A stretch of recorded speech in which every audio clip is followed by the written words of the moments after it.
हाँ जी, very very good morning, good evening, good afternoon बच्चों, की हाल है? सब मौज बार है। मैं आपका दोस्त सी अनुज सिंह तोमर एक बार फिर से हाजिर है सर थ्योरी सेशन डे 2 में। आज हमारा टॉपिक है अकाउंटिंग कॉन्सेप्ट एंड प्रिंसिपल। आराम से धीरे धीरे डिस्कस करेंगे, रिवीजन करेंगे और ख़त्म करेंगे। एग्जाम में इस पे एक थ्योरी क्वेश्चन आता है, जनरली थ्योरी क्वेश्चन ही आता है, ट्रू फॉल्स भी कभी कभार आ जाता है। जो भी आएगा सर हम तो पूरा कवर करेंगे, तो कोई दिक्कत वाली बात नहीं है। डिटेल क्लास में होता है, यहाँ रिवीजन सेशन चलता है, तो थोड़ा सा स्पीड मेरी मेंटेन रहेगी। क्लियर है? कई सारे कॉन्सेप्ट्स हैं जो हमें फॉलो करने होते हैं प्रिपरेशन करते टाइम, प्रेजेंटेशन करते टाइम, फाइनेंशियल स्टेटमेंट को, बैलेंस शीट, पीएनएल अकाउंट, ये सब बनाते टाइम, किसी भी बिजनेस की अकाउंटिंग करते टाइम मुझे कुछ चीज़ें ध्यान में रखनी होती है, कुछ कॉन्सेप्ट्स को मुझे फॉलो करना होता है। इस चैप्टर में वो सारे कॉन्सेप्ट को हम वन बाय वन डिस्कस करेंगे और उन पर कहीं ना कहीं अपना जो भी प्रॉब्लम है, जो भी अपना डिस्कशन पार्ट है वो कंप्लीट करेंगे। ठीक है, तो कोई दिक्कत नहीं है। बिना देरी के साथ में सर शुरू करते हैं एक एक कॉन्सेप्ट। सबसे पहला कॉन्सेप्ट अगर मैं आपके साथ डिस्कस करने वाला हूं तो वो है हमारा बिजनेस एंटिटी कॉन्सेप्ट। सर ये आपका सबसे पुराना कॉन्सेप्ट है और ये बात आप जब भी अकाउंटिंग शुरू करते हो तब से पढ़ना शुरू करते हो। आप ये तब से पढ़ते हो कि सर अकाउंटिंग के अंदर जब भी आप किसी बिजनेस की अकाउंटिंग करते हो तो आपको सबसे पहले एक बात क्लियर रखनी होती है, अकॉर्डिंग टू दिस कॉन्सेप्ट आपका बिजनेस और बिजनेसमैन दोनों अलग अलग हैं। हम लोग अकाउंटिंग बिजनेस के लिए करते हैं, बिजनेसमैन के लिए नहीं। अगर बिजनेसमैन कोई अपनी पर्सनल ट्रांजैक्शन करता है तो हम उनको पहले इग्नोर करते हैं। पहले में बताया आइडेंटिफिकेशन के अंदर ही हम कहते हैं कि बिजनेसमैन की पर्सनल ट्रांजैक्शन से मुझे कोई लेना देना नहीं है, यहां पे सिर्फ बिजनेस ट्रांजैक्शन की बात होगी।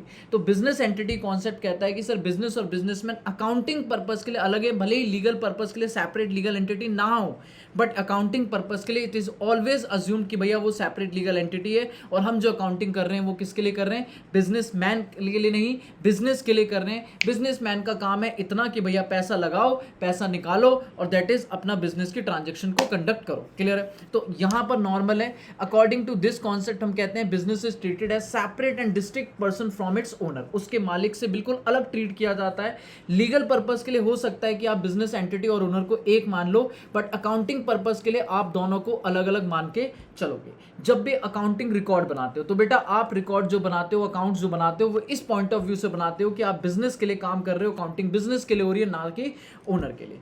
इस कॉन्सेप्ट के हिसाब से इंपॉर्टेंट पॉइंट बेटा, इसी कॉन्सेप्ट बिजनेस एंटिटी कॉन्सेप्ट के हिसाब से आप जो भी बिजनेसमैन पैसा लगाता है आप उसे कैपिटल जो बोलते हो ना, कैपिटल, उसे इंटरनल लाइबिलिटी ट्रीट की जाती है। दैट इज आप कहते हो कि मालिक जो भी पैसा लगाएगा बिजनेस के लिए वो भी एक तरीके क्या है?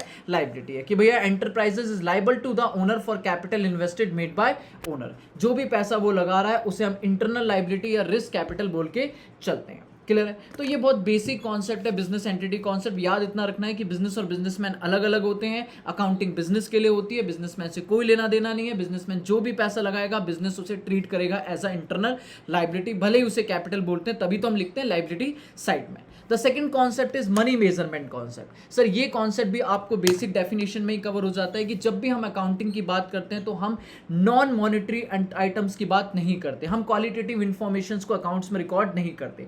हम जब भी कहते हैं कि भैया हम कोई ट्रांजेक्शन करेंगे तो उस ट्रांजेक्शन को हम वैल्यू में कंसीडर करते हैं, उस ट्रांजेक्शन की मॉनिटरी फॉर्म निकालते हैं, उस मॉनिटरी फॉर्म को बिजनेस में रिकॉर्ड करते हैं। मैं कभी नहीं बोलता कि मैंने भैया अपने बिजनेस में 10 एसी खरीदे, मैंने 10 मशीन लगाई, मैंने 15 ये करा, नहीं। मैं ये बोलता हूं मैंने 1 लाख की एसी खरीदा, मैंने 50,000 के फर्नीचर लगाया, मैंने 1 करोड़ की मशीन्स लगाई। दैट इज हमेशा हम जो भी बिजनेस ट्रांजेक्शन करते हैं उसे कन्वर्ट करते हैं, मेजर करते हैं, रिकॉर्ड करते हैं इन द मॉनिटरी फॉर्म। जो ट्रांजेक्शन आप बिजनेस की मॉनिटरी ट्रांजेक्शन, दैट इज जो ट्रांजेक्शन आप मॉनिटरी फॉर्म में रिकॉर्ड नहीं कर सकते, मॉनिटरी मेजर नहीं कर सकते, आप उसे इग्नोर कर देते हो, आप उसे रिकॉर्ड नहीं करते हो। तो as per this concept all the business transaction are measured and recorded in the monetary form. अगर कोई नॉन मॉनिटरी ट्रांजेक्शन है तो आप उसे अकाउंट बिजनेस में नहीं करते, भले ही वो कितनी भी सिग्निफिकेंट, कितनी भी इंपॉर्टेंट है। जैसे कि आपको पढ़ के दिखाता हूं मैं। इस कॉन्सेप्ट के हिसाब से आप बिजनेस की वो ट्रांजेक्शन और इवेंट रिकॉर्ड करते हो जिससे आप मेजर और एक्सप्रेस कर सकते हो in terms of money. Transaction even they affect the result of business materially. आपकी कोई ऐसी ट्रांजेक्शन है जो आपके बिजनेस को मटेरियली अफेक्ट कर रही है, बट उसे रिकॉर्ड नहीं करेंगे अगर वो मॉनिटरी फॉर्म में रिकॉर्ड नहीं हो सकती। Transaction and event can not express in terms of money. आप उसे अगर मनी में एक्सप्रेस नहीं कर सकते तो आप उसे बिजनेस में रिकॉर्ड नहीं करोगे। एम्प्लॉय को आप वैल्यू में नहीं रख सकते कि मेरे एम्प्लॉय, मेरी एम्प्लॉय। आप ये नहीं बता सकते एम्प्लॉय की कीमत क्या है, नहीं। एम्प्लॉय ह्यूमन रिसोर्सेज है, आप उसकी कीमत नहीं निकाल सकते। आपकी कितने भी इंपॉर्टेंट है, आपके बिजनेस के सबसे इंपॉर्टेंट एसेट्स में आता है ह्यूमन रिसोर्स, फिर भी आप उसे बैलेंस शीट में एसेट नहीं शो करते, बैलेंस शीट में उसे रिकॉर्ड नहीं करते। आपके बिजनेस की मैनेजमेंट वगैरह सबकी जो भी क्वालिटी प्रोडक्ट की है वो सब आपके लिए बेकार है। और दूसरी चीज, ये कॉन्सेप्ट एक और बात करता है, याद करो मैंने डिटेल क्लास में बताया था। एक तो मैंने कहा था कि सर ये कहता है कि मॉनेटरी फॉर्म में रिकॉर्ड करेंगे, और दूसरा मॉनेटरी फॉर्म में भी एक कॉमन यूनिट लेना पड़ेगा। कॉमन यूनिट का मतलब ये है कि सर फॉर एग्जाम्पल के लिए बेटा बताना मेरे साथ, मेरे पास एक सेकेंड दो मुझे, मैं याद दिलाता हूँ आपको एग्जाम्पल। मैंने कहा सर मेरे पास ना कैश में अलग अलग कंट्री की करेंसी पड़ी है। मेरे पास क्या क्या पड़ा है, मेरे पास डॉलर पड़ा है 10,000, मेरे पास रुपीज़ में पड़ा है, मेरे पास रुपीज़ में पड़ा है पैसा, मेरे पास अरे यार चलो चलो चलो चलो चलो ये लग गया, हाँ रुपीज़ में पड़ा है 50,000, रुपीज़ में पड़ा है 50,000। सपोज यूरो पड़े हैं मेरे पे 2,000, मेरे पे येन पड़े हैं 15,000 के।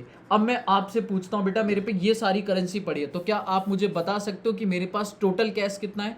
आप मेरे को बता सकते हो टोटल कैश कितना है? बैलेंस शीट में मेरे पास टोटल एसेट कितनी आ रही है कैश के नाम पे? The answer is no.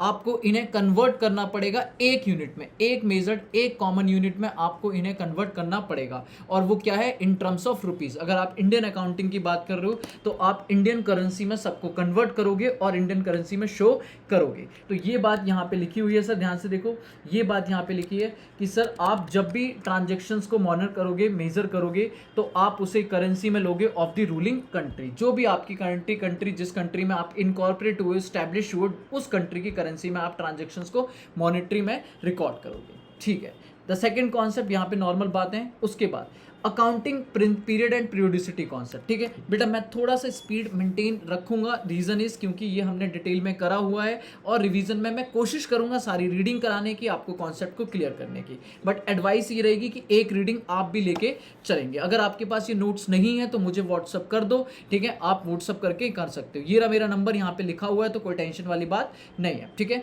WhatsApp करो, जो भी डाउट है, जो भी चीज़ें पूछना है, बातना जो करना है वो करो, कोई टेंशन वाली बात नहीं है, बस परेशान नहीं करना। हाँ जी, accounting period and periodicity concept ये क्या कहता है? सर ध्यान सुनना मेरी बात। हम जब बिजनेस शुरू करते हैं और जब बिजनेस हमारा बंद होता है तो उस पूरे पीरियड को हम बोलते हैं बिजनेस पीरियड। दैट इज कहीं ना कहीं बिजनेस की लाइफ। क्लियर है? मैंने कहा मैंने एक बिजनेस आज शुरू किया और मैं 10 साल बाद उस बिजनेस को बंद कर रहा हूँ, तो मेरी बिजनेस की लाइफ कितनी है? 10 साल है। सर मैं आपसे पूछता हूँ, मेरे सामने मुझे ये बताओ, मुझे बिजनेस का प्रॉफिट लॉस कब निकालना चाहिए? मैं जब बिजनेस खत्म कर रहा हूँ, पूरी लाइफ का एक बार में प्रॉफिट लॉस निकाल लूँ, एक बार देख लूँ कि भैया बिजनेस शुरू से लेके एंड तक उसने क्या कमाया, क्या गवाया, बात खत्म। जिस दिन बिजनेस बंद होगा, जिस दिन उसकी बिजनेस साइकिल कंप्लीट होगी, business period, business life complete होगा, उसी दिन अकाउंटिंग कर देंगे? The answer is no. क्या फायदा उस टाइम बिजनेस की अकाउंटिंग करके? जब बिजनेस बंद हो गया अब देख के क्या फायदा है प्रॉफिट लॉस? सर हम क्या करते हैं, हम जितनी भी बिजनेस की साइकिल है, जितनी भी बिजनेस की लाइफ है, उस लाइफ को इक्वल टाइम इंटरवल में डिवाइड करते हैं, और जैसे ही ये टाइम कंप्लीट होता है हम उसकी अकाउंटिंग करते हैं, उसकी फाइनेंशियल स्टेटमेंट बनाते हैं, उसकी फाइनेंशियल परफॉर्मेंस निकालते हैं, फाइनेंशियल पोजीशन निकालते हैं। क्लियर है? दैट मीन्स ये कहता है डिफाइंड अकाउंटिंग पीरियड, कि भैया एक अकाउंटिंग पीरियड होना चाहिए। और पता है मजे की बात क्या, जनरली कंपनीज फॉलो करती हैं 1 साल का पीरियड, कि भैया 1 साल में। और इंडिया में कंपनीज जो हैं वो फॉलो करती हैं 1 अप्रैल से लेकर 31 मार्च, कि हर 31 मार्च को आप अपने बिजनेस के अकाउंट्स को बनाओगे और देखोगे कि भैया पूरे साल में बिजनेस ने क्या कमाया, क्या गवाया, क्या पोजीशन है। That means as per this concept. ठीक है, ये गड़बड़ हो गई यहाँ पे, गोइंग कंसर्न नहीं होना चाहिए, अकाउंटिंग पीरियड कॉन्सेप्ट होना चाहिए।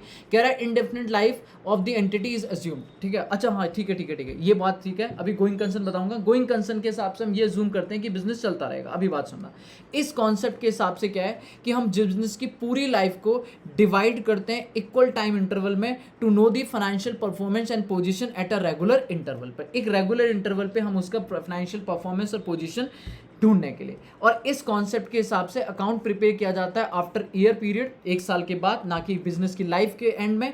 यूजुअली ये पीरियड एक कैलेंडर ईयर का होता है, एक फाइनेंशियल ईयर का होता है, जिसमें हम फॉलो करते हैं 1 अप्रैल टू 31 मार्च फॉलोइंग ईयर। तो हमारा जनरली 1 अप्रैल से लेकर 31 मार्च ईयर हमारा चलता है। तो 3 कॉन्सेप्ट हो गए। बिजनेस एंटिटी कॉन्सेप्ट, जिसमें बिजनेस और बिजनेसमैन अलग अलग ट्रीट किए जाते हैं। मनी मेजरमेंट कॉन्सेप्ट, जिसमें सारी बिजनेस ट्रांजेक्शन को मॉनेटरी फॉर्म में रिकॉर्ड करते हो। तीसरा अकाउंटिंग पीरियड और पीरियोडिसिटी कॉन्सेप्ट, जिसके हिसाब से बिजनेस की लाइफ को आप डिवाइड करते हो इक्वल टाइम इंटरवल में और ये ईयरली बेसिस पे आप अकाउंट्स बनाते हो। The fourth concept going concern concept, बेटा ये क्या है, ये एक फंडामेंटल कॉन्सेप्ट भी है और फंडामेंटल अकाउंटिंग अजम्पशन भी है। याद रखना, अजम्पशन बोले तो हम ये अज्यूम करते हैं जब भी हम किसी बिजनेस की अकाउंटिंग करते हैं कि भैया ये बिजनेस फॉरसेबल फ्यूचर, आने वाले सालों तक चलता रहेगा, हमारी कोई बिजनेस बंद करने की इंटेंशन, बिजनेस के ऑपरेशन को सिग्निफिकेंटली कट डाउन करने की इंटेंशन नहीं है।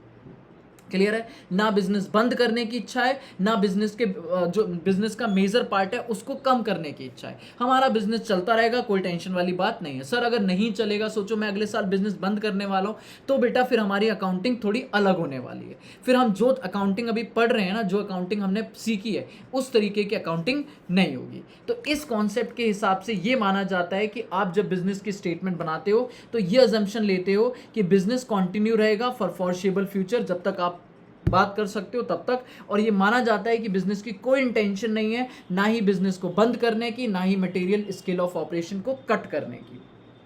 क्लियर है, और ये इंटेंशन एग्जिट रहती है फाइनेंशियल स्टेटमेंट को डिफरेंट बेसिस पे। अगर नहीं रहती है, मतलब अगर ये इंटेंशन आपकी नहीं है, चेंज होगी, तो आप फिर उस केस में अपने अलग तरीके से काम करोगे, कैश बेसिस अकाउंटिंग फॉलो करोगे और इसको डिस्क्लोज करोगे कि भैया हम गोइंग कंसर्न अजम्पशन फॉलो नहीं करने हैं। बेटा इसी के हिसाब से तो हम एसेट को करंट नॉन करंट में क्लासीफाई करते हैं कि भैया ये मेरी करंट एसेट है, ये मेरी नॉन करंट है। क्यों? क्योंकि मैं 12 महीने तक के आगे की बात करता हूँ कि भैया मैं 12 महीने तक आगे अगर रखूंगा तो ये मेरी नॉन करंट है, इसका मतलब मैं फ्यूचर में चलाने वाला हूँ ना बिजनेस। क्लियर है, आगे चलते हैं। ठीक है, फिफ्थ कॉन्सेप्ट पे अभी आते हैं, या फिफ्थ कॉन्सेप्ट भी डिस्कस कर लेते हैं एक बार। हाँ जी, ये नॉर्मल कॉन्सेप्ट है, कॉस्ट और हिस्टोरिकल कॉस्ट कॉन्सेप्ट। इसके अंदर क्या होता है सर, जब भी मैं बिजनेस में कोई एसेट खरीदता हूँ, कोई भी फिक्स एसेट खरीदता हूँ, चाहे वो प्लांट है, चाहे वो मशीन है, चाहे वो फर्नीचर है, सर आप एसेट्स खरीदते हो, सर आपका मेरा अकाउंट क्या बोलता है, एक बात बताइए, जब आप एसेट खरीदते हो, फिक्स एसेट खरीदते हो जनरली, तो आप उन्हें किस लिए खरीदते हो? बेचने के लिए या यूज करने के लिए? The answer is held for use. आप उन्हें यूज करने के लिए रखते हो, प्लांट मशीनरी वगैरह जितनी भी फिक्स एसेट खरीदते हो आप यूज करने के लिए करते हो। तो मेरा अकाउंटिंग कॉन्सेप्ट क्या कहता है कि सर आप अगर अकाउंट्स में अगर फिक्स एसेट को खरीदा है यूज करने के लिए, तो आपको उसकी मार्केट वैल्यू से कोई लेना देना नहीं है। क्लियर है, ये एक लिमिटेशन भी है, लेकिन ये कॉन्सेप्ट भी है, कहता है आपको उसकी मार्केट वैल्यू से कोई लेना देना नहीं, आप उसे रिकॉर्ड करोगे at a cost, that is उसकी ओरिजिनल कॉस्ट पे जितना आपको उसे रेडी फॉर यूज बनाने में खर्चा हुआ है वो खर्चा उसकी कॉस्ट बनेगी और उस कॉस्ट पे रिकॉर्ड किया जाएगा। कहने के मतलब है, सपोज मैंने कहा सर मैंने एक मशीन खरीदी, वो मशीन 5 लाख की थी, लेकिन उसको बिजनेस में लाने में, लगाने में, रेडी फॉर यूज बनाने में 1 लाख का खर्चा हो गया, तो बिजनेस की एसेट वो मशीन मेरे को कितने की पड़ी? 6 लाख की। अब सर मार्केट में उसकी वैल्यू अगले साल बढ़ जाए, कम हो जाए, क्या हो जाए, मुझे कोई फर्क नहीं पड़ता, मैं उसे कितने पे शो करूंगा? 6 लाख पे, ओरिजिनल कॉस्ट पे। तो मेरा ये कॉन्सेप्ट होता है कि जब भी आप कोई एसेट खरीदोगे तो उसे, एसेट कौन सी वाली? फिक्स एसेट की बात करता है, उसे रिकॉर्ड करोगे in the books of account at the acquisition price, जिसे आप ओरिजिनल कॉस्ट भी बोलते हो। इसमें आपका परचेज प्राइस आता है, इंस्टॉलेशन आता है, ट्रांसफर, जो भी आपको एसेट को रेडी फॉर यूज बनाने में हुआ है। एसेट आपकी बैलेंस शीट में शो होगी एट कॉस्ट लेस डेप्रिसिएशन, आप जितना उसे यूज करोगे उतना उसे कम करते जाओगे, बट उसके मार्केट वैल्यू से ज्यादा लेना देना नहीं है। क्लियर है, वैसे अब थोड़ा बहुत कहीं ना कहीं कॉस्ट में हम फायदा उठाने लगे हैं, रिवॉल्यूशन मॉडल आ चुका है इस 10 के हिसाब से, उसमें हम कहीं ना कहीं मार्केट फेयर, मार्केट वैल्यू के साथ बातें करने लगे। पर ये पुराना कॉन्सेप्ट है और ये कहता है हमारी एसेट को जो रिकॉर्ड करोगे वो कॉस्ट पे रिकॉर्ड करोगे, बाद में जाके भैया आपको चेंज कर, मतलब दैट इज रिवॉल्यूशन मॉडल आ गया तो आ गया, वरना अदरवाइज अपनी कॉस्ट पे ही दिखाएंगे। क्लियर है, ये एग्जांपल्स क्या है, ये बातें मैंने आपको आराम से मेनली क्लास में समझाई थी, एक बार आप पढ़ना, कोई दिक्कत वाली बात नहीं है। ठीक है, यहाँ पे एक एग्जांपल है कि सर मैनी एसेट्स ऐसी हैं जिनकी कोई एक्विजिशन कॉस्ट नहीं है, दैट इज ह्यूमन कॉस्ट। आपने एम्प्लॉय रखे हैं, आपने अपने बिजनेस में जो भी एम्प्लॉयज रखे हैं उनको रखने में आपको कोई खर्चा नहीं हुआ, दैट मीन्स कहीं ना कहीं उनको आप डेली बेसिस पे, ईयरली बेसिस पे, मंथली बेसिस पे सैलरी वगैरह, बोनस वगैरह दे रहे हो, वेजेस वगैरह दे रहे हो, लेकिन वो उनका डेली बेसिस पर है, दैट मीन्स वो खर्चा है। क्लियर है, लेकिन उनको हायर करने में आपकी जेब से कोई एडिशनल खर्चा नहीं हुआ, जो वो काम करेंगे उसके बदले उनको पेमेंट होगी, तो उनकी सर्विस की पेमेंट होगी, लेकिन उनका वो आपके नहीं, मतलब दैट इज वो आपको, उनको लाने में आपका कोई खर्चा नहीं हुआ, इसलिए वो कहीं ना कहीं वो हमारी बिजनेस में एसेट में रिकॉर्ड नहीं होती। ठीक है, आगे चलते हैं बेटा। आगे चलते हैं। Dual aspect concept, this is normal. Dual aspect हम कहते हैं डबल एंट्री सिस्टम।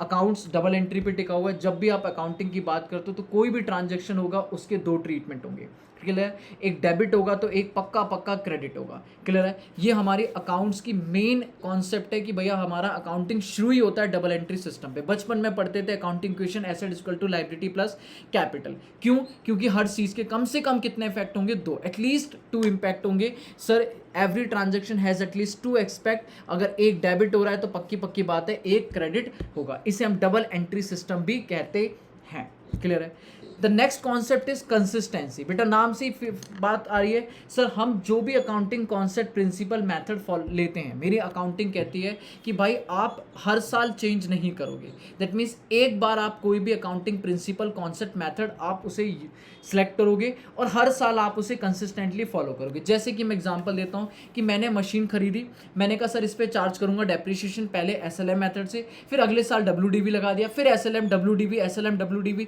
ये क्या तरीका है? आप एक बार सिलेक्ट करो और आप उसे कंसिस्टेंटली फॉलो करोगे। मैंने यहाँ पे एग्जांपल ही बताया था कि मेरा एक बच्चा है सर, उसने पहले साल बड़े बड़े बाल रख लिए, फिर गंजा हो गया, फिर बड़े रख लिए, फिर गंजा हो गया। सर मैं पहचान ही नहीं पाता उसे, हर साल नई डिज़ाइन बना के आ जाता है, ठीक है। तो उससे मैं बोलूँगा बेटा कंसिस्टेंटली रखो, बात खत्म। या तो बाल बढ़ा लो या बाल कम कर लो, क्लियर है। दैट मीन्स कंसिस्टेंटली का मतलब है आप जो भी कॉन्सेप्ट या मेथड फॉलो करने वाले हो उसे एक बार सिलेक्ट करो और कंसिस्टेंटली फॉलो करो। बट कभी कभी एक्सेप्शनल केसेस भी होते हैं। सर मैंने उसे बोला बेटा एक बार कर ले, उसने कहा सर अगले साल से बाल बड़े रखेंगे, बट अगले साल बाल ही नहीं आए, फिर क्या करेंगे सर? फिर तो that means exceptional cases. Exceptional cases का मतलब है क्या मैं कभी नहीं चेंज कर सकता? एक बार फॉलो करूंगा तो कंसिस्टेंटली मुझे फॉलो करना पड़ेगा। यस, चेंज कर सकते हो। 3 सिचुएशन है जहां पे आप चेंज कर सकते हो। सर रिक्वायर्ड बाय लॉ, अगर आपको लॉ परमिट करता है कि आपको चेंज करना पड़ेगा। जैसे कि मैंने बताया था कि सर हमारा इलेक्ट्रिसिटी एक्ट पहले कहीं ना कहीं WDV मेथड की भी डेप्रिसिएशन में WDV SLM सब लगा सकते थे, बट उसने बोला नहीं अब आपको SLM ही लगाना है, क्लियर है। तो उस केस में आपको कहीं ना कहीं जितनी भी इलेक्ट्रिसिटी कंपनी थी जिन्होंने WDV मेथड लगा रखा था उन्हें तुरंत ही कन्वर्ट करना पड़ा किसमें? SLM में। सर मेरा अकाउंटिंग स्टैंडर्ड कहता है, सर AS2 यहाँ पर एक बात कहता था कि आपको पहले हमारे पास मेथड थे कि मैं फीफो लगा सकता हूँ, वेटेड एवरेज लगा सकता हूँ, लीफो। ये थोड़े नए मतलब बच्चों को बाद में AS2 पढ़ोगे तो समझ आएगा। आओ कभी इंटरमीडिएट में वैल्यूएशन ऑफ इन्वेंट्री में भी आप पढ़ रहे होगे कि सर आपको अपने क्लोजिंग स्टॉक को वैल्यू करने के कई सारे मेथड होते हैं। फीफो मेथड है, लीफो मेथड है, वेटेड एवरेज है। आपने लीफो लगा रखा है लेकिन AS2 मना करता है। AS2 आया कहता है भैया ये लीफो नहीं चलेगा, तो आपको चेंज करना पड़ेगा। दैट इज आप फिर फीफो या वेटेड एवरेज में से एक अप्लाई करोगे। तीसरा है, अगर आपको लगता है कि भैया ये जो चेंज करने से मुझे ज़्यादा बेटर प्रेजेंटेशन मिलेगी, मेरी फाइनेंशियल स्टेटमेंट ज़्यादा true and fair view reflect करेगी, तो भी मैं चेंज कर सकता हूँ। तो इस कॉन्सेप्ट के हिसाब से अकाउंटिंग पॉलिसी जो भी है वो एक बार सिलेक्ट होंगी, consistently year two year follow होंगी, ताकि हम बेटर कंपेयर कर सकें फाइनेंशियल स्टेटमेंट की पोजीशन और परफॉर्मेंस को। हाउ एवर चेंज कर सकते हैं एक्सेप्शनल केस में अगर चेंज करना चाहे तो। ये मेन 3 रीज़न है जहाँ पे चेंज कर सकता है। एक छोटा सा पॉइंट लिखा है यहाँ पर, वो कहता है कि सर एक बात बताओ, आप मैं यहाँ पे एग्जांपल देता हूँ, ध्यान समझना। मैंने कहा सर एक बात बताना, मैंने कहा बेटा आप फॉलो करते हो, दैट इज सपोज मैंने कहा आपने पढ़ा है क्लोजिंग स्टॉक को वैल्यू करेंगे, क्लोजिंग स्टॉक को वैल्यू करेंगे, आप कहते हो वैल्यू करेंगे कॉस्ट और market value which ever is lower पे, विच एवर इज लोअर। ये हमारे बचपन से पढ़ते आ रहे हैं। अब इसका रीज़न भी बताऊंगा, कंजर्वेटिज्म कॉन्सेप्ट। बाकी हम ये कहते हैं कि भैया हम अपने क्लोजिंग स्टॉक को वैल्यू करेंगे, कॉस्ट और मार्केट वैल्यू लोअर साइड को, हम प्रॉफिट को रिकॉग्नाइज नहीं करते, हम लॉसेस के बारे में सोचते हैं। तो अगर मैंने जितने का खरीदा या जितने का बनाया उससे कम में बिक रहा है तो मुझे नुकसान है, उसे नुकसान को बुक करेंगे। अगर ज़्यादा में बिक रहा है तो कोई टेंशन नहीं है। अब मैंने कहा सपोज, मेरी बात समझना, मैंने कहा मेरे फर्स्ट ईयर में पहले साल में ईयर 1 में मेरी कॉस्ट थी 50,000 जो क्लोजिंग स्टॉक था, और मार्केट वैल्यू कितनी थी? 60,000, क्लियर है। तो मैंने लोअर वैल्यू करा, मैंने कहा भाई कॉस्ट बोले तो 50,000, क्लियर है। फिर अगले साल का क्लोजिंग स्टॉक निकाला मैंने, अगले साल मेरी क्लोजिंग स्टॉक की कॉस्ट थी 40,000, लेकिन इस बार मार्केट बहुत ख़राब था और मार्केट में हो गया रेट 35,000 का। तो मैंने वैल्यू करा भैया लोअर बोले तो इस बार मार्केट वैल्यू पे लोअर किया 35,000। तो क्या ये चेंज है? चेंज इन अकाउंटिंग मतलब दैट इज मैंने क्या कंसिस्टेंटली फॉलो नहीं किया? क्या ये मेरे क्लोजिंग स्टॉक में आपने चेंज करा? हर साल मैं अलग अलग कर रहा हूँ? The answer is no. Clear है? मैं एक ही मेथड फॉलो कर रहा हूँ, कॉस्ट और market value which ever is lower, लेकिन इस लोअर में कभी कॉस्ट आ रही है, कभी मार्केट वैल्यू आ रही है, तो ये कंसिस्टेंटली, ये इनकंसिस्टेंट नहीं है। आप मेथड एक ही यूज कर रहे हो, उसके रिजल्ट अलग अलग आ रहे हैं। क्लियर है? तो हमारा लॉ अगर बोलता है, कभी क्वेश्चन आ जाए कि सर आपने कॉस्ट और मार्केट वैल्यू में लोअर कर रहे हो, कभी कॉस्ट पे आ रहा है, कभी मार्केट वैल्यू, तो ये इनकंसिस्टेंसी है। The answer is no. आप फॉर्मूला मेथड एक ही यूज कर रहे हो, बट उसके रिजल्ट अलग अलग आ रहे हैं, तो कोई दिक्कत वाली बात नहीं है। ठीक है? तो ये हमारे यहाँ पर एक लाइन लिखी हुई है, मैं इसको पढ़ा के दिखाता हूँ आपको। सर लिखा हुआ है कि in some cases there is no consistency, they seem to be inconsistent apparently. देख के पता चलता है कि सर ये इनकंसिस्टेंट है, बट ऐसा कुछ भी नहीं है। जैसे कि इन्वेंट्री की वैल्यूशन करते हो, तो आप जब वैल्यूशन लगाते हो कॉस्ट और market value which ever lower, तो आपको कहीं ना कहीं ये प्रिंसिपल अप्लाई करते टाइम रिजल्ट जो आ रहे हैं वो चेंज हो जाते हैं। कभी कॉस्ट प्राइस आता है, कभी मार्केट प्राइस आ जाता है, तो क्या सर ये इनकंसिस्टेंसी नहीं है, ये सिर्फ एप्लीकेशन ऑफ प्रिंसिपल है। रिजल्ट है कि वो अलग अलग आ रहा है। क्लियर है? 7 कॉन्सेप्ट डिस्कस कर चुके हैं बेटा। Business entity, money measurement, accounting period, going concern, cost, dual expect, consistency. अगला आते हैं 1 मिनट रेवेन्यू रिकॉग्निशन कॉन्सेप्ट पे। रेवेन्यू रिकॉग्निशन कॉन्सेप्ट या रियलाइजेशन कॉन्सेप्ट क्या बोलता है? कहता है सर ये आपके कॉस्ट से बिल्कुल मैच करता है, मतलब कॉस्ट के ही आगे फॉलो करता है। कॉस्ट, हिस्टोरिकल कॉस्ट कॉन्सेप्ट क्या बोलता था? कहता था सर आप जब भी कोई एसेट खरीदोगे, आप उस फिक्स एसेट को वैल्यूड करोगे कॉस्ट पे। अब उस कॉस्ट की मार्केट वैल्यू कुछ भी हो, आप उसे इग्नोर करोगे। क्यों इग्नोर करोगे? सर मैंने कहा मेरी एक फिक्स एसेट है, वो मैंने खरीदी, सपोज मैंने लैंड खरीदी 50 लाख में। क्लियर है? और 5 साल बाद उसकी वैल्यू 50 लाख की लैंड की वैल्यू 5 करोड़ हो रखी है। क्या मैं इसको क्या मैं इसको प्रॉफिट को रिकॉर्ड कर लूँ कि भैया मेरे लैंड की वैल्यू 5 करोड़ हो रखी है, तो मुझे 4.5 करोड़ का प्रॉफिट है, इसे पीनल में डाल दूँ? The answer is no. मेरा रेवेन्यू रिकॉग्निशन कॉन्सेप्ट क्या बोलता है कि सर जब तक आप रेवेन्यू को सर्टेनली कमा नहीं ले जाते, जब तक आपके पास सर्टेनिटी नहीं आती रियलाइजेशन की, आप उसे रिकॉर्ड नहीं करोगे। मतलब कि जब तक मैं उसको बेच नहीं देता, जब तक मैं उसको बेच, सर लॉस रिकॉर्ड कर लो कोई टेंशन नहीं है, लेकिन रेवेन्यू रिकॉर्ड करने के लिए आपको सर्टेनिटी होनी चाहिए। दैट मीन्स मैं जब उस लैंड को उठा के बेचने जाऊंगा, तब उसका प्रॉफिट मैं रिकॉर्ड कर सकता हूं। कहता है sir any change in value of asset, अगर आपकी एसेट की वैल्यू में कोई भी चेंज आता है, तो आप उसे तभी रिकॉर्ड करोगे जब वो रियलाइज होगा। मतलब जब आप उसे एक्चुअल में बेचने जाओगे तभी रियलाइज होगा। यहां पर एक एग्जांपल है कि आपने कोई एसेट खरीदी थी जिसकी हिस्टोरिकल कॉस्ट बोले तो कितनी थी? 5 लाख। मतलब हमने खरीदा कितना? 5 लाख।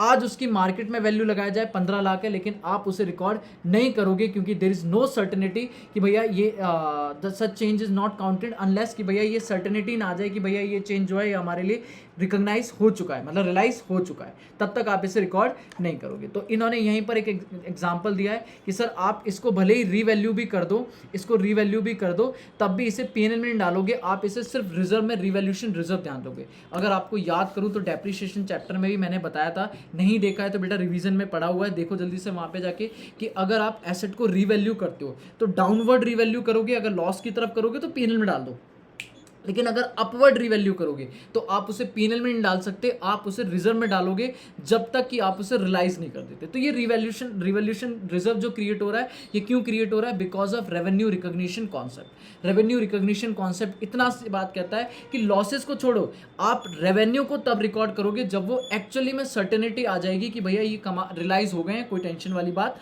नहीं है। क्लियर है? और पता है मजे की बात है, सेम बातें कहीं ना, दैट इज हमारा कंजर्वेटिज्म कॉन्सेप्ट भी कहता है। कंजर्वेटिज्म क्या कहता है? ये भी कहता है कि सर आपको जब भी अकाउंटिंग करोगे तो ध्यान रखोगे, वो रेवेन्यू की बात करता था, ये रेवेन्यू और लॉसेस दोनों की बात करता है। ये कहता है जो भी इनकम एक्सपेंस अगर आप कर रहे हो, आपको लगता है फ्यूचर में आपको इनकम होने वाली है, फ्यूचर में प्रॉफिट होने वाला है, आप उसे रिकॉर्ड नहीं करोगे जब तक कि सर्टेनिटी नहीं आ जाती। बात नॉर्मल है, लेकिन लॉसेस की बात तो कौन करेगा? लॉसेस की बात हमारा कंजर्वेटिज्म कहता है सर अगर आपको फ्यूचर में एक्सपेक्टेड लॉस दिख रहा है तो सर आप उसको आज से ही जो रिकॉर्ड करना शुरू कर दो। बोलो तो आज से ही उसके लिए कहीं ना कहीं इंतजाम, प्रोविजन बनाना शुरू कर लो। According to this concept all the anticipated losses should be recorded in the books of account where all the anticipated income should be ignored। अगर आपको कोई भी फ्यूचर में लॉस दिख रहा है उसके लिए आज से रिकॉर्डिंग करना शुरू कर दो, प्रोविजन बनाओ, कुछ भी करना है करो, लेकिन अगर इनकम दिख रही है तो उसे इग्नोर कर दो। ठीक है, आपको पता है कि कॉस्ट और market value which ever is lower क्यों करते हैं, this is because of this concept. भैया मैंने बताया ना, कॉस्ट 50,000 है लेकिन मार्केट में अगर 70 दिखने वाला है तो फ्यूचर में प्रॉफिट, मार्केट में 70 मतलब मैं फ्यूचर में महंगे पे बेचूंगा तो इग्नोर करो। लेकिन अगर मार्केट में 30 पहुंच गया तो इसका मतलब मुझे फ्यूचर में नुकसान दिख रहा है, उसको आज ही रिकॉर्ड कर लो लोअर पे। क्लियर है। हम प्रोविजन बनाते हैं अगर हमें पता होता है कि भैया लॉसेज होने वाले हैं, भले ही हमें अमाउंट नहीं पता कितना लॉस होने वाला है, लेकिन अगर मुझे पता है कि मुझे लॉस होने वाला है फ्यूचर में, मैं कोर्ट में केस हारने वाला हूं, तो उसके लिए मैं आज से प्रोविजन बनाना शुरू कर देता हूँ। क्लियर है। मुझे डाउट लगता है कि मेरा डेटर पैसा नहीं देगा, मैं प्रोविजन फॉर डाउटफुल बनाना शुरू कर देता हूँ। क्लियर है। तो कंजर्वेटिज्म कॉन्सेप्ट और रेवेन्यू रिकॉग्निशन कॉन्सेप्ट थोड़ी मैच खाते हैं। ये ऐसे बात करते हैं, रेवेन्यू रिकॉग्निशन के लिए कहता है कि भैया जब आप एसेट को जब तक रिकॉर्ड, रेवेन्यू को जब तक रिकॉर्ड नहीं करोगे, जब तक वो एक्चुअल में सेल नहीं हो जाती, रियलाइजेशन का आपको सर्टेनिटी नहीं आ जाती। ठीक है। और कंजर्वेटिज्म दोनों की बात करता है, रेवेन्यू की बात करता है, लॉसेस की बात करता है। एक्यूरल कॉन्सेप्ट बेटा ये भी बीच में आता है, ये बहुत इंपॉर्टेंट है, ये बात हम जानते भी है, ये मैंने एक्यूरल बेसिस ऑफ अकाउंटिंग में पढ़ाया था। हम बिजनेस को जब भी, ये भी हमारा अकाउंटिंग फंडामेंटल अजम्पशंस हैं सर, हम जब भी अकाउंटिंग करते हैं तो हम ये ज्यूम करते हैं कि हम जितनी भी इनकम और एक्सपेंस की बात कर रहे हैं, अकाउंटिंग बना रहे हैं, तो हमने जो इनकम और एक्सपेंस रिकॉर्ड करेंगे वो इस बेसिस पे रिकॉर्ड करेंगे कि अगर मेरी कोई भी ट्रांजेक्शन, कोई भी इनकम एक्सपेंस इस साल से बिलोंग करती है, करंट ईयर से रिलेट करती है जिसके लिए मैं अकाउंटिंग कर रहा हूं, तो वो करंट ईयर में रिकॉर्ड होगी, भले ही उसकी रियलाइजेशन पैसा आया है या पैसा नहीं आया है। अगर वो इससे बिलोंग करती है, मैंने कमा लिया है, तो वो इस साल में रिकॉर्ड होगी। क्लियर है। अगर मेरी कोई इनकम एक्सपेंस पिछले साल की है, सपोज मैंने कहा भैया पिछले साल की सैलरी या पिछले साल का रेंट मैंने इस साल पे किया, तो सर वो इस साल का खर्चा नहीं होगा, वो पिछले साल का ही होगा। मैंने अगले साल की सैलरी, अगले साल का रेंट पे कर दिया, तो वो एडवांस माना जाएगा, इस साल का खर्चे में नहीं जाएगा, इस साल के पीएनएल में नहीं जाएगा, वो अगले साल जाएगा, बस इस साल एडवांस माना जाएगा। दैट मीन्स एक्यूरल कॉन्सेप्ट इतना कहता है कि आपको कैश से कोई लेना देना नहीं है, आपको ये देखना है कि जो भी ट्रांजेक्शन बात कर रहे हो, इनकम एक्सपेंस की बात कर रहे हो, ये इनकम एक्सपेंस बेसिकली लगते कहाँ हैं, मतलब बिलोंग किससे करते हैं, मेरे करंट ईयर से रिलेट करते हैं तो करंट ईयर के इनकम एक्सपेंस पीएनएल में जाएंगे, और नहीं करते हैं तो जिस ईयर से बिलोंग करते हैं उस ईयर के पीएनएल में जाएंगे। क्लियर है सर। अकाउंटिंग एक्यूरल कॉन्सेप्ट की अगर मैं बात करूं तो ये मेनली इनकम एक्सपेंस पे अप्लाई होता है, ध्यान से पढ़ना।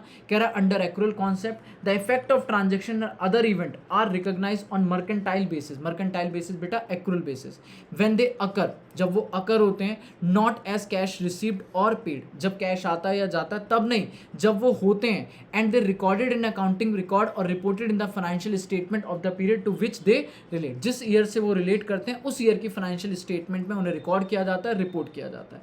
ठीक है। अगर मैं सिंपल बोलूं तो आप इतनी सी बात रखो कि अगर आपकी कोई भी ट्रांजैक्शन मेरे करंट ईयर से रिलेट करती है तो करंट ईयर में रिकॉर्ड होगी, और करंट ईयर से रिलेट नहीं करती है तो आप करंट ईयर में रिकॉर्ड नहीं करोगे, जिस ईयर में होती है उस ईयर में रिकॉर्ड करोगे। और यही मेन रीजन है यहाँ पर प्रीपेड और आउटस्टैंडिंग की दैट इज बात होती है। क्लियर है। बाकी नॉर्मल बातें हैं, आगे पढ़ते हैं। ठीक है। इनकम एक्सपेंस को डिफाइन करा हुआ है इन्होंने। इनकम एक्सपेंस को डिफाइन किया है कि रेवेन्यू वो ग्रॉस इनफ्लो ऑफ कैश और रिसीवेबल अदर कंसिडरेशन जो आप ऑर्डिनरी एक्टिविटी से कमा रहे हो। क्लियर है। चाहे वो सर्विस दे रहे हो, गुड्स बेच रहे हो, या आप किसी इंटरप्राइजेस के रिसोर्सेज को यूज़ कर रहे हो, इंटरेस्ट वगैरह, रॉयल्टी वगैरह कमा रहे हो, किसी भी तरीके से अगर कमा रहे हो तो वो आपकी रेवेन्यू है और ये एक्सपेंस है। इनको आप रिकॉर्ड कब करना है, सिंपल सी बात है, जिस ईयर में आपने ये रेवेन्यू कमाया है उस ईयर में रिकॉर्ड करोगे, भले ही पैसा आया या नहीं आया। खर्चे की बात करूँ तो जिस ईयर में आपने खर्चा किया है, जिस ईयर में आपने सर्विस ली है या सर्विस दी है, उस ईयर में बात करेंगे। ठीक है। मैचिंग कॉन्सेप्ट छोटा सा कॉन्सेप्ट है। ये क्या बोलता है, कहता है सर आपके जो खर्चे हैं वो शुड बी, जितने भी आपके खर्चे हैं वो खर्चे मैच होने चाहिए विद द रेवेन्यू। ठीक है। जब आप प्रॉफिट लॉस निकाल रहे हो तो आप एक्सपेंसेस को मैच करोगे विद द रेवेन्यू, मतलब इस साल की रेवेन्यू है तो इसी साल का एक्सपेंस होना चाहिए। फॉर एग्जांपल के लिए मैंने कहा, फॉर एग्जांपल के लिए बेटा ध्यान से मेरी बात समझना, मैंने कहा एक बात करते हैं यहाँ पे, सर मैंने कहा बेटा मैंने ना एक कमीशन एजेंट रखा, मैंने कमीशन एजेंट रखा, मैंने उस एजेंट को बोला कि बेटा आप जितना भी सेल करोगे उसका मैं 10% आपको क्या दूंगा, 10% ऑन सेल आपको क्या दूंगा, कमीशन दूंगा। 10% ऑन सेल क्या दूंगा, कमीशन दूंगा। ठीक है। 10% ऑन सेल कमीशन दूंगा। अब मुझे बताना उसने मेरा 2021-22 और 2022-23 में मिला के सेल जो करी है वो उसने 5 लाख करी, और इस साल उसने कर दी 15 लाख, सेल करी 15 लाख, ठीक है। टोटल कमीशन मैंने उसे पे किया 20 लाख का, 10% बोले तो 2 लाख। पर मैंने ये कमीशन पता है कब पे किया? मैंने ये पेड किया है इन ईयर 2022-23। मैंने 21-22 में कुछ भी उसको पे नहीं किया।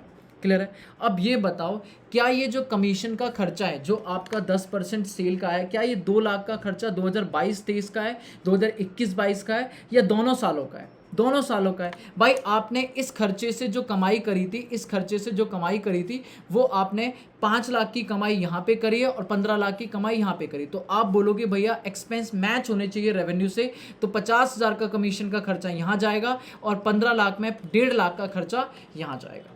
क्लियर है? बात समझ आ रही है? आप डिबेंचर के अंदर चैप्टर में पढ़ते हो, आप लॉस को राइट ऑफ करते हो, याद है? Loss on issue of debenture को राइट ऑफ करते हो over the life of debenture. क्यों करते हो? Because of matching concept. मैंने वहां भी आपको ये बातें बताई हैं कि सर आप मैचिंग कॉन्सेप्ट के हिसाब से अपने लॉस को राइट ऑफ करते हो कि भैया जैसे जैसे हम उस डिबेंचर का फायदा उठाने वाले, अगर इक्वल उठाने वाले तो हर साल खर्चा इक्वल राइट ऑफ करेंगे, और अगर भैया पहले उठाने वाले हैं फिर धीरे धीरे पे करते जा रहे हैं तो धीरे धीरे खर्चा भी कम कम राइट ऑफ करते जाएंगे। ये हमारा मैचिंग कॉन्सेप्ट होता है। देखो ना बेटा, क्लास में जब बात करता हूँ तो मैं डिटेल में एग्जांपल के साथ बात करता हूँ, बट यहाँ थोड़ा रिवीजन सेशन है तो थोड़ा सा फास्ट चलूंगा, थोड़े एग्जांपल्स की लिमिटेशन होती है मेरे पास, कोई दिक्कत वाली बात नहीं है। आगे आ जाओ। कहता है to certain the correct amount of profit loss all the expense should be match with the revenue of that period should taken into a consideration. In financial statement organization में जब आप करते हो तो पहले रेवेन्यू को रिकॉग्नाइज करते हो कि भैया पहले इस साल कमाई कितनी हुई, इस साल की सेल कितनी है, और उस सेल को करने में क्या क्या खर्चे हुए हैं, उन खर्चों को एंटिसिपेट करते हो भैया, उन खर्चों को उस साल रिकॉर्ड करते हो। क्लियर है? ये मैचिंग कॉन्सेप्ट। ये द लास्ट कॉन्सेप्ट मेटेरियलिटी की बात करूं तो ये एक कॉन्सेप्ट हुआ करता था फुल डिस्क्लोजर कॉन्सेप्ट। वो क्या था कि भैया आपको अपनी अकाउंटिंग ट्रांजैक्शन में जो भी हो रहा है, बिजनेस में जो भी ट्रांजैक्शन हो रही है, उनको डिस्क्लोज करना पड़ेगा। बट ये मेटेरियलिटी कॉन्सेप्ट उस कॉन्सेप्ट की धज्जियां उड़ाता है। कहता है सर एक्सेप्शन है, ये लाइन याद रखना इंपॉर्टेंट है, ट्रू फॉल्स में आ जाती है। ये फुल डिस्क्लोजर कॉन्सेप्ट की एक्सेप्शन है मेटेरियलिटी। कहता है कि सर आपको सारी ट्रांजैक्शन को नहीं डिस्क्लोज करना है, आपको मटेरियल इंफॉर्मेशन को रिकॉर्ड करना है। दैट इज आप अपनी बैलेंस शीट पीएनएल में मटेरियल चीज़ों को आप हाईलाइट डिस्क्लोज करोगे। आपकी मटेरियल क्या है? मटेरियल वो है जो आपके यूज़र के डिसीजन को इन्फ्लुएंस कर सकता है। अगर मेरा डिसीजन उस इंफॉर्मेशन से चेंज हो सकता है तो वो इंफॉर्मेशन मेरे लिए क्या है? मटेरियल है। बिजनेस में 10 करोड़ की ट्रांजैक्शन है लेकिन 10,000 का खर्चा कोई है, या 5,000 का 500 रुपये का खर्चा, वो मेरे लिए मटेरियल नहीं है। मुझे कोई फर्क नहीं पड़ता सर वो 500 का खर्चा 600 हो गया या 600 का खर्चा 800 हो गया, छोड़ो।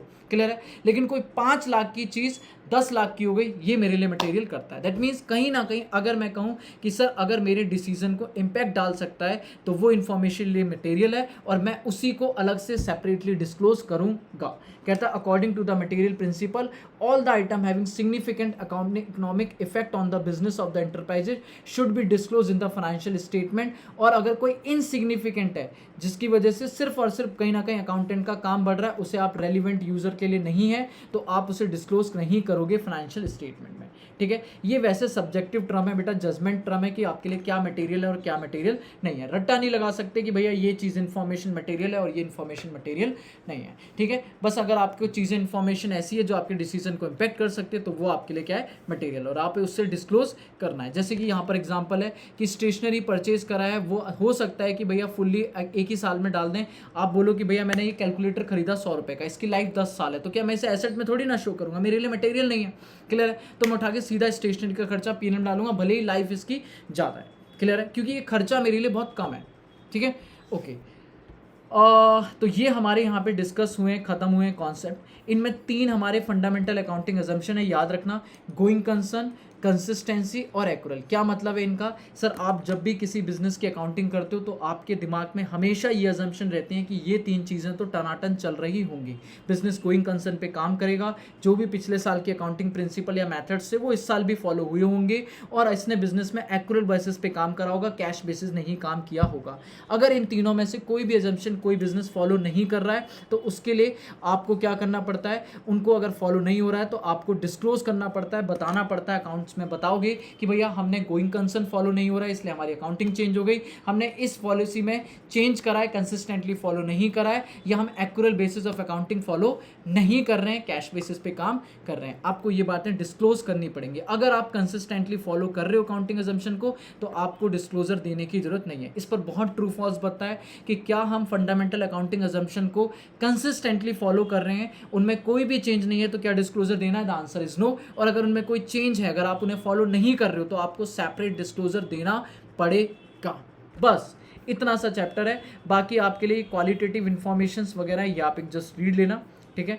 क्वालिटेटिव इंफॉर्मेशंस हैं कि आपको याद रखना पड़ेगा कि जब भी आप अकाउंट्स बनाते हो तो आपको ये कुछ 4 बातें ध्यान रखनी पड़ेंगी कि आपकी फाइनेंशियल स्टेटमेंट में ये 4 कैरेक्टरिस्टिक्स होने चाहिए। वैसे तो और भी होने चाहिए पर ये क्वालिटेटिव मेन इंपॉर्टेंट कैरेक्टरिस्टिक्स है कि आपकी जो भी बिजनेस ट्रांजेक्शन आपके अकाउंट्स में आ रही है उन पे वो रिलायबल होनी चाहिए। रिलायबल का मतलब क्या है कि सर आप उन पे विश्वास कर सकते हो। कोई भी अगर बिजनेस में कोई भी ट्रांजेक्शन रिकॉर्ड हुई है तो वो सही है या नहीं है आप कैसे पता लगाओगे? 2 सिचुएशन पे, ये एक तो सपोर्टेड बाय डॉक्यूमेंट होनी चाहिए। अगर उनके अगेंस्ट में एविडेंस है, इलेक्ट्रिसिटी का खर्चा रिकॉर्ड हुआ है एंड रेंट का खर्चा रिकॉर्ड हुआ है तो ये खर्चा सही है या नहीं है, ज़्यादा तो नहीं है, तो उसके साथ इलेक्ट्रिसिटी बिल लगा हुआ है, रेंट एग्रीमेंट लगा हुआ है, इनवॉइस लगा हुआ है, बिल लगा हुआ है, परचेज इनवॉइस लगा हुआ है। अगर मेरे पास डॉक्यूमेंट अटैच हैं तो इसका मतलब मैं उन ट्रांजैक्शन पे रिलाई कर सकता हूं कि बिजनेस में सारी ट्रांजैक्शन सही तरीके से रिलाई करने लायक हैं। और दूसरा मतलब that is firstly it should be verifiable, supported by document होनी चाहिए और फ्री फ्रॉम पर्सनल बाइज होनी चाहिए। ऐसा नहीं कि ये ट्रांजैक्शन नहीं रिकॉर्ड करेंगे या ये रिकॉर्ड करेंगे, पर्सनल फेवर नहीं चलना चाहिए। अकाउंट में बेकार की इन्फॉर्मेशन रिकॉर्ड नहीं करोगे, आप रेलिवेंट इन्फॉर्मेशन रिकॉर्ड करोगे जो आपके डिसीजन को इम्पैक्ट कर सकते हैं। Account should be presented in a simple and understandable manner. जो आपको अकाउंटिंग सिखाई जा रही है आप वही मेथड वही फॉर्मेट यूज़ करोगे। क्लियर है? वही मेथड वही फॉर्मेट यूज़ करने का मतलब ये है कि भैया लोगों को वो फॉर्मेट और वो मेथड समझ आते हैं। क्लियर है? अगर आप उन्हें नहीं करोगे, कॉम्प्लिकेटेड मेथड यूज़ करोगे तो फिर वो अच्छी अकाउंटिंग दैट इज कैरेक्टरिस्टिक्स में नहीं आती। आप करंट ईयर के फिगर के साथ में प्रीवियस ईयर के फिगर जरूर डालेंगे ताकि वो कंपेयर कर सकें कि परफॉर्मेंस आपके बिजनेस की पिछली परफॉर्मेंस से कैसे बेटर है। और आप फॉर्मेट भी कॉमन यूज़ करोगे कि भैया जो पिछले साल फॉर्मेट यूज़ हुआ था उसी फॉर्मेट को इस साल यूज़ करेंगे ताकि आपकी चीज़ें अच्छे से बेटर कंपेरेबल हो सकें। क्लियर है?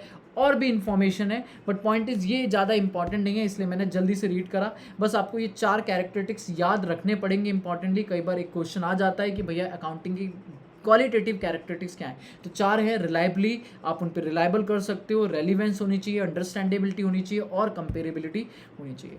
होप सो आपको ये चैप्टर में सारे कॉन्सेप्ट एक बार रिवाइज होंगे। मैंने रिवीजन कराया है, इन पर डिटेल में आप एक बार रीडिंग करेंगे। अगर आपको किसी भी क्वेश्चन या किसी भी कॉन्सेप्ट में डिस्कशन होता है, मतलब दिक्कत होती है या डाउट अराइज होता है या बीच में कहीं ना कहीं फंसते हो आप कि भैया ये कॉन्सेप्ट और ये कॉन्सेप्ट में कोई दिक्कत हो रही है, तो आप मुझे इस नंबर पर व्हाट्सअप करके या मैसेज करके आप मुझसे बात करके डिस्कस कर सकते हैं। एक बार मैं जल्दी से सारी बातें कर देता हूं कि भैया बिजनेस एंटिटी कॉन्सेप्ट में बिजनेस और बिजनेसमैन अलग अलग हैं। मनी मेजरमेंट में मनी इन्फॉर्मेशन रिकॉर्ड करोगे सारी बिजनेस की, पीरियड फॉलो करोगे ईयरली। गोइंग कंसर्न बिजनेस चलता रहेगा। कॉस्ट, जब भी एक एसेट को खरीदोगे तो आप उसकी ओरिजिनल कॉस्ट पे रिकॉर्ड करोगे। डुअल एक्सपेक्ट में 2 ट्रीटमेंट होंगे। कंसिस्टेंटली में आप कोई भी अगर मैथड यूज कर रहे हो तो 1 सिलेक्टेड कंसिस्टेंटली फॉलो करोगे। 3 एक्सेप्शन है जहां पे आप चेंज कर सकते हो। आप जब भी किसी रेवेन्यू को रिकॉर्ड करने की बात करोगे तो सबसे पहले चेक करोगे क्या सर्टेनिटी टू रिलाइज है। अगर सर्टेनिटी है तो रिलाइज करेंगे, अदरवाइज रिलाइज पीएनएल में नहीं डालेंगे इनकम को। ठीक है? एक्यूरल कॉन्सेप्ट में इनकम और एक्सपेंस अगर मेरे करंट ईयर से रिलेट करती है तो रिकॉर्ड होगी, अदरवाइज रिकॉर्ड नहीं होगी। मुझे कैश से कोई लेना देना नहीं है। खर्चे जब रिकॉर्ड होंगे जब वो इनकम के साथ रेवेन्यू के साथ मैच हो रहे हो। करंट ईयर का रेवेन्यू पहले रिकॉर्ड करोगे, उसके बेसिस पे उनके खर्चे रिलेट करोगे। कंजर्वेटिज्म, अगर आपको फ्यूचर में कोई लॉस दिख रहा है तो आप उसके लिए प्रोविजन या लॉस को रिकॉर्ड करोगे। और अगर इनकम दिख रही है तो जब तक आप वो कमा नहीं लेते, सर्टेनिटी नहीं हो जाती, तब तक आप उसकी बात नहीं करोगे। मेटेरियलिटी, अगर कोई इन्फॉर्मेशन आपके लिए मटेरियल है, आपको लगता है ये डिसीजन को इंपैक्ट करेगी यूजर के, तो आप उसे डिस्क्लोज करोगे, नोट्स टू अकाउंट में शो करोगे। ये मेटेरियलिटी बेसिकली फॉलो होती है नोट्स टू अकाउंट में। क्लियर है? अगर आपकी फैक्ट्री में आग लगी, आपको लगता है भैया ये बात बतानी जरूरी है, तो आप डिस्क्लोज करोगे। और आपको लगता है नहीं आग लगी है लेकिन छोटा मोटा नुकसान ऐसा हुआ नहीं है, तो आप उसे डिस्क्लोज करना इग्नोर कर सकते हो। क्लियर है? 3 फंडामेंटल अकाउंटिंग अजम्पशन है, गोइंग कंसर्न, कंसिस्टेंटी और एक्यूरल कॉन्सेप्ट। इनको आपको मान के चलते हैं कि फॉलो किया जा रहा है, कोई टेंशन नहीं है, आपको डिस्क्लोजर करने की जरूरत नहीं है। अगर आप कंसिस्टेंटली फॉलो मतलब इनको फॉलो कर रहे हो, और अगर फॉलो नहीं कर रहे हो तो आपको इनका डिस्क्लोजर देना पड़ेगा। आज के लिए इतना ही। Thank you so much. Next class में हम शुरू करेंगे capital and revenue item. Bye bye, take care बच्चों। Thank you so